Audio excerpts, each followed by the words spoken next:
Olá, sejam todos bem-vindos a mais essa videoaula de variável complexa. E vamos falar agora em limite. Para falar em limite, nós vamos necessitar de o ponto ser de acumulação. Porque se o ponto for de acumulação, nós podemos, em qualquer vizinhança dele, em qualquer disco aberto perfurado, com centro em Z0, achar pontos que estão no domínio da função. Não é? Nós diremos que esta função, então, tem limite nesse ponto Z0 quando existir um número complexo L com a seguinte propriedade: que, dado ε, existe um delta tal que para todo Z no domínio de f de Z, e situado nesse disco perfurado, com centro em Z0 e raio delta, nós vamos achar que a distância, não é? O módulo de um número complexo é a distância da diferença de dois números complexos, é a distância entre eles. Então, a distância de f de z a L é menor que ε. Então, vamos representar esta definição graficamente.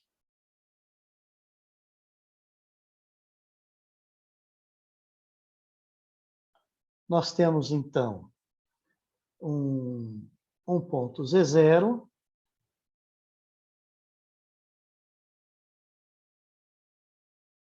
vamos pôr em vermelho. Nós temos aqui um ponto Z0,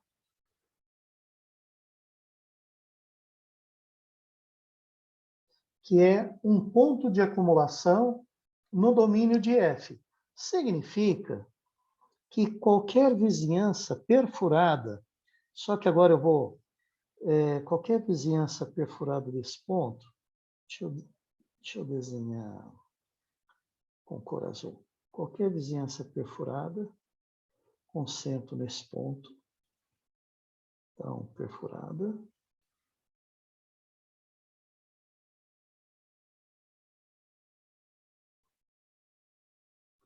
Concentro nesse ponto.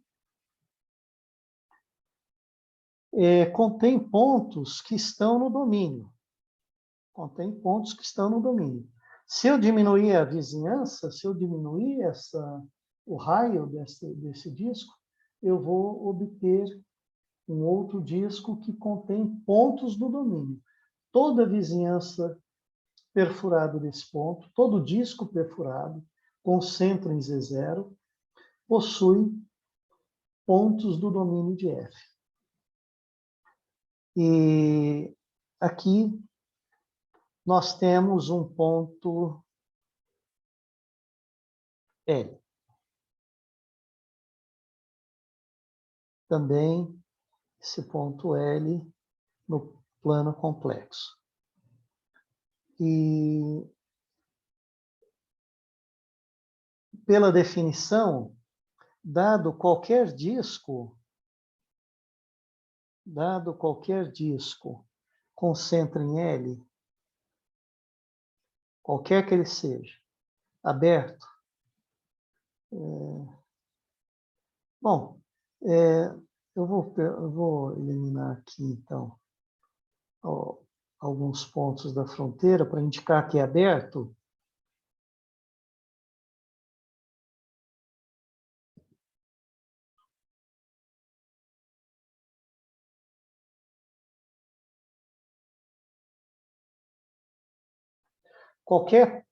Dado qualquer vizinhança dessa, então, essa vizinhança tem raio, por exemplo, raio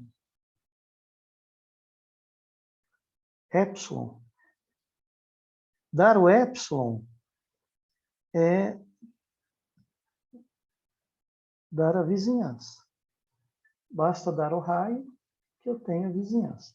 Então, dada qualquer vizinhança de L, eu sempre acho uma outra vizinhança aqui, de raio delta,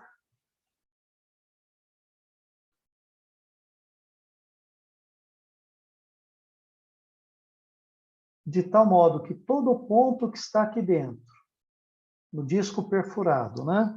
Se o ponto está no disco perfurado, para todo Z aqui, olha, se o Z está ali, ele satisfaz a desigualdade zero, menor que módulo de Z menos Z0, menor que delta. Aí eu tenho a F, que leva pontos do plano no plano, e essa F vai levar esses pontos que estão no domínio e nesse disco, ao mesmo tempo, nesse disco aqui. Então, F de Z, garantidamente, vai estar aqui. E isto para qualquer epsilon dado. Esse qualquer epsilon dado significa que eu posso dá-lo tão pequeno quanto eu queira. Então, se eu diminuir o epsilon, eu vou achar uma outra vizinhança, claro, menor do que essa, onde todos os pontos ali dentro que estão no domínio são levados aqui dentro. E dá essa ideia de aproximação, de limite. E vejam que, no cálculo do limite, nós não nos interessamos pelo valor da função no ponto Z0, porque, inclusive, o Z não pode ser o Z0, ele tem que estar na vizinhança perfurada. Estando na vizinhança perfurada, o módulo de F de Z menos L vai ser menor do que epsilon. Então, a gente diz que a função f tem limite nesse ponto se, para qualquer epsilon dado, por menor que ele seja, sempre vai existir um delta, ou seja, sempre vai existir uma vizinhança desse ponto Z0, tal que, para todo ponto Z nesta vizinhança, que está no domínio de F, a sua imagem vai estar nesse disco de raio epsilon, por menor que seja o raio epsilon. É claro que para cada epsilon eu tenho que encontrar um delta, não é? Distinto. Esse número L, ele é chamado de limite, e a gente indica por esse símbolo. Limite de f de z no ponto Z0. E ele é indicado por esse símbolo aqui. Então, quando a gente vai estudar se a função tem ou não limite num ponto, nós não nos preocupamos com o valor de f no ponto Z0. Nem é preciso que a f esteja definida em Z0. Basta estar definida em alguns pontos de cada vizinhança perfurada de Z0.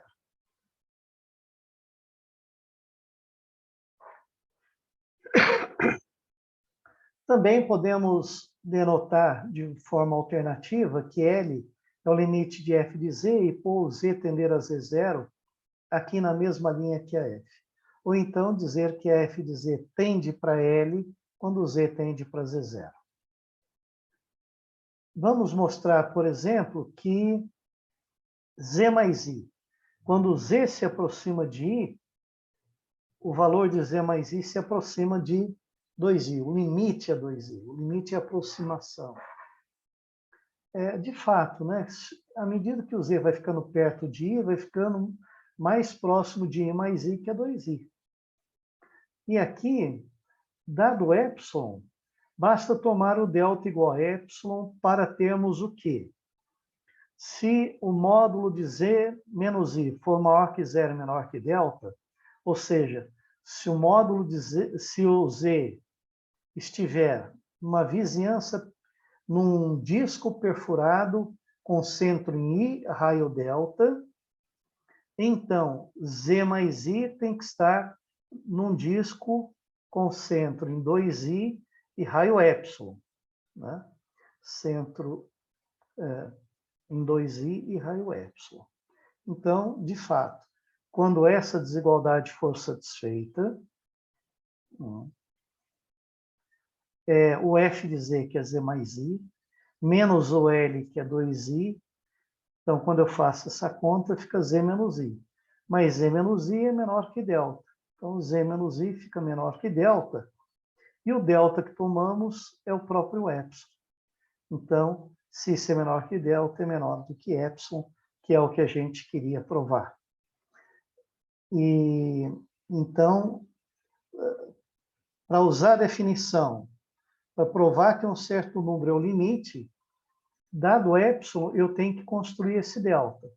Para essa função aqui, é bastante simples. O delta é o próprio epsilon. Para outras funções, isso torna-se mais difícil. Não é? E nós já fizemos essa observação.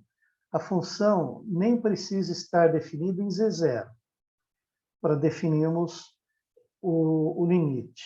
Não é? E se a função estiver definida no ponto Z0, o valor de f em Z0 é irrelevante na hora de calcular o limite. Ele não entra no cálculo do limite, porque o Z tem que estar numa vizinhança perfurada de Z0. Né? Por exemplo, pegue essa função racional, z² mais 1 sobre z menos 1. Z² mais 1 é o produto de z mais i por z menos i.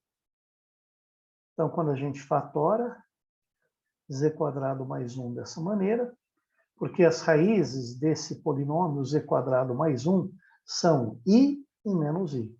Então, eu posso fatorá-lo assim. Cancela o z menos i com z menos i, fica só z mais i. Isto apenas quando z for diferente de i, porque esta expressão nem definida é em z igual a i. Não está definida em z igual a i. Mas, para z distinto de i, esta função é igual a esta. Então, como ao calcular o limite não me interessa o valor da função no ponto i, posso substituir essa função por essa. E nós já calculamos que esse limite, na transparência anterior, valia 2i. Observe também que a definição não serve para fornecer um limite. Olha a definição. Nós dizemos que a função tem limite quando existir um número complexo L, para o qual a nossa função vai se aproximando. Então, a definição não diz como achar o L. Então, a partir de agora, a gente vai começar a ver alguns resultados que nos permitem encontrar o L. Um outro exemplo, se eu quiser, vamos provar que quando o z tende a z0, a função z ao quadrado se aproxima de z0 ao quadrado. Isso é mais ou menos evidente, a gente tem essa ideia intuitiva, né? E como é que a gente prova? Da seguinte maneira, a gente prova mostrando que existe um delta, de modo que se z menos z0 for menor que delta, para um determinado epsilon, eu posso achar um delta, de modo que se z ao quadrado menos z0 ao quadrado em módulo, se z menos z0 for menor que delta, z² menos z0 ao quadrado em módulo vai ser menor que epsilon. Para tanto, a gente precisa construir esse delta. De que maneira? Definindo, desenvolvendo o módulo da função menos o limite. Função é z² de um limite a z0 ao quadrado. Bom, isso aqui pode ser fatorado, é o produto de z menos z0 que multiplica z mais z0, e o módulo de um produto é o produto dos módulos.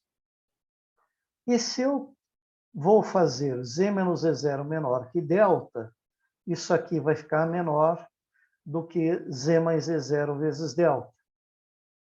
Agora, uma outra coisa, se eu conseguir limitar essa expressão, né, então eu posso achar o delta em função do epsilon, dado que não está aqui nessa transparência, mas virá na próxima. Não é? Então, por exemplo, se eu tomar um delta menor ou igual a 1, e a distância de z e z0 é menor do que delta, veja, imagine eu tenho aqui um z0.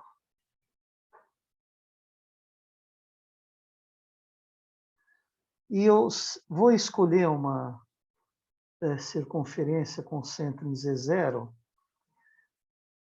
que no máximo tem raio unitário. Um raio unitário aqui. Um raio unitário. Se eu tomo um Z aqui dentro, a origem pode estar aqui fora. Digamos que o zero, né? O zero esteja aqui. O zero está aqui.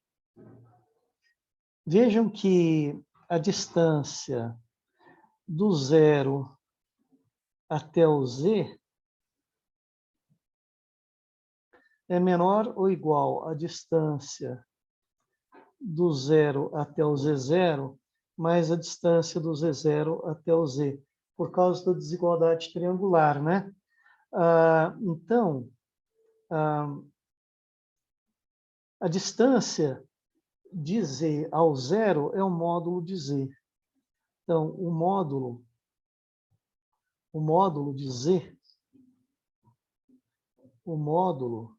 de Z, que é a distância do Z até a origem, é menor ou igual à distância do Z0 até a origem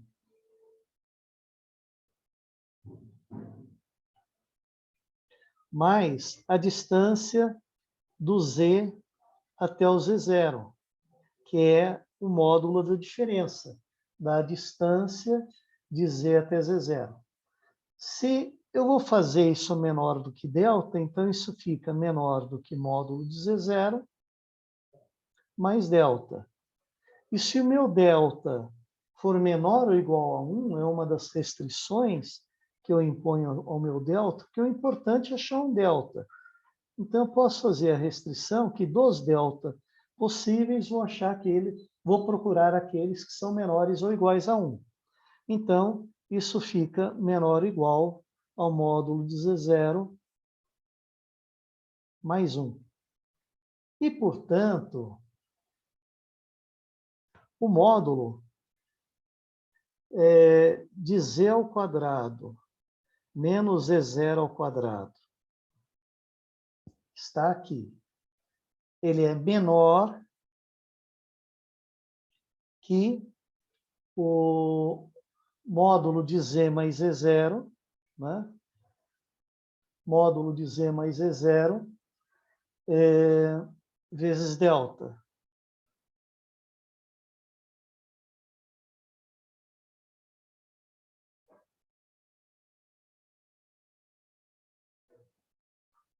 Bem, eu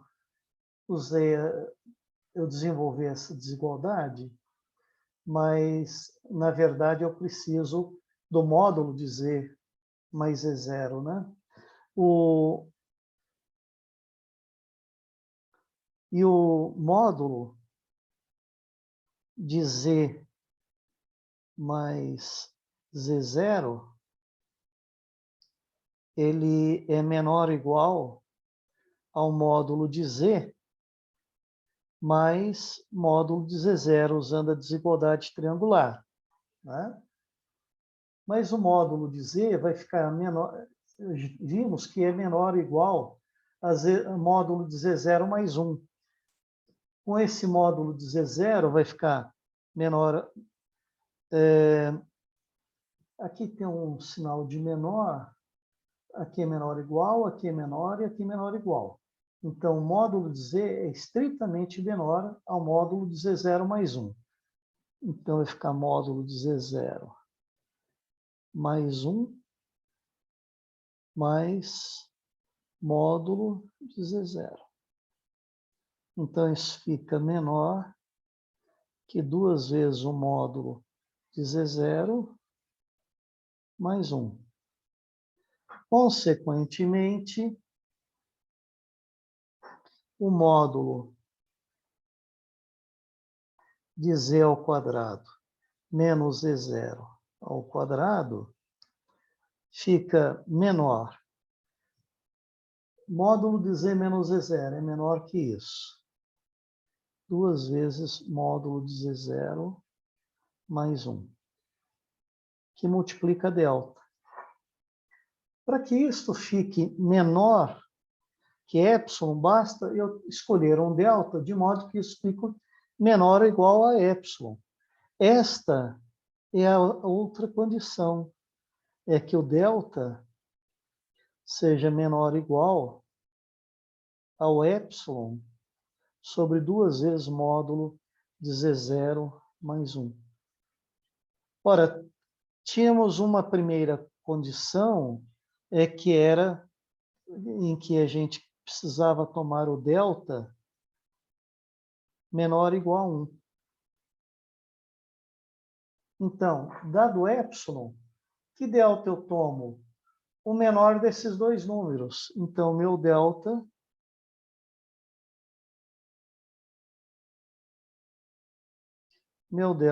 tem que ser igual ao mínimo entre 1 e epsilon sobre 2 vezes módulo de Z0. Vou subir um pouquinho. Vou subir um pouco aqui. Vou subir um pouco esse traço de fração. Porque ele não escreve ao longo das folhas. Ele não pula a folha. Fica epsilon sobre 2 vezes módulo de Z0 mais 1. Bem, vocês percebem que encontrar esse delta que satisfaz a definição do limite, mesmo para coisas simples como z ao quadrado, às vezes dá um bocadinho de trabalho, né? Esta não é a única expressão possível para delta, essa é uma delas, e eu vou observar que esse número é estritamente positivo, porque 1 é positivo, o denominador é sempre maior, estritamente maior que 0, maior ou igual a 1.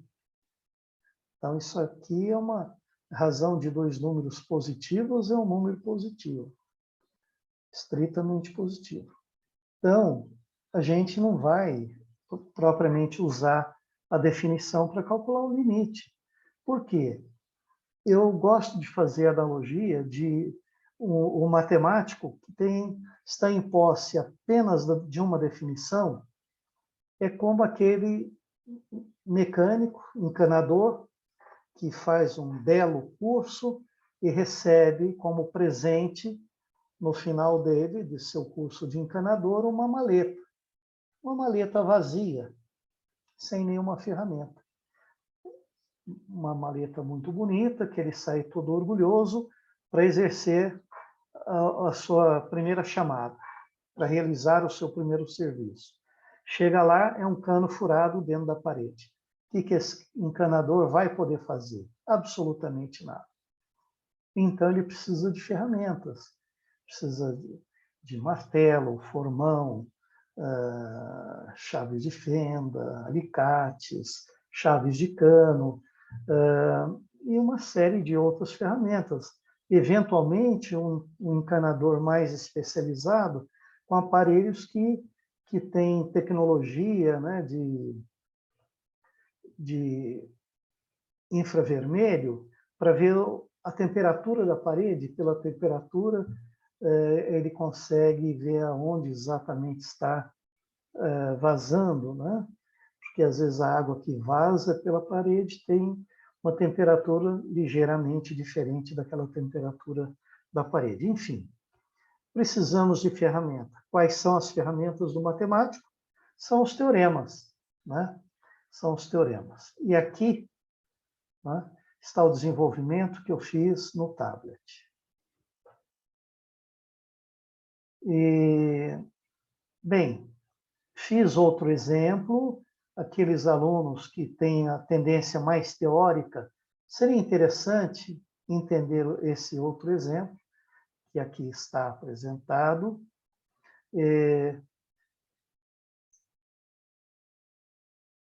Aqui está a tese que a gente precisa provar. Dado epsilon, podemos encontrar um delta, de modo que para todo Z, nesse disco perfurado com centro em 1, 1 é o ponto no qual eu calculo o limite, né?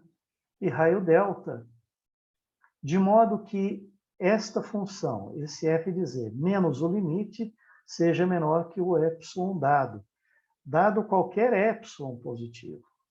Claro que o delta vai depender do epsilon, né?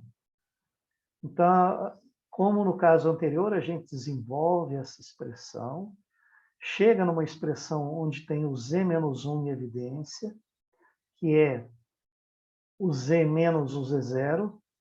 Quando eu consigo fazer isso, como eu vou fazer esse módulo menor que delta, escrevo, então, no lugar dele, esse delta. E 3 mais i,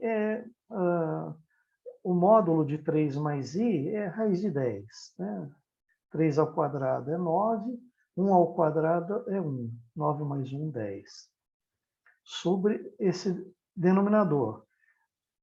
Agora, esse denominador, eu não posso deixar chegar perto de zero, porque se ele chega perto do zero, a fração cresce demais.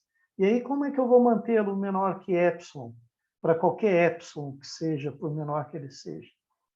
Então, uma maneira de eu fazer com que esse z mais i não se aproxime do zero é tomar uma vizinhança do 1 que não permita esse z mais i chegar perto do zero, né? E uma técnica que a gente usou aqui foi adicionar e subtrair 1 aqui dentro do módulo e usar aquela segunda desigualdade, que é uma consequência da desigualdade triangular. Isso é maior ou igual a esse módulo menos esse módulo. Porque aqui eu tenho um número complexo mais outro número complexo.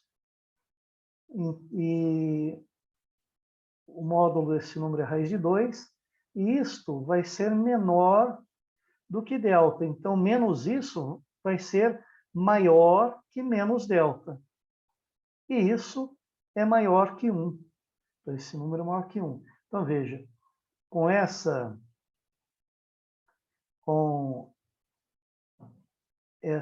escolha, né, chegamos que esse número aqui vai ser maior do que 1 menos delta. E aí a gente impõe uma restrição, porque, por enquanto, o delta pode ser qualquer número real. Pode ser 2, pode ser 3, pode ser 0,1, 0,2. Se esse delta for menor que meio,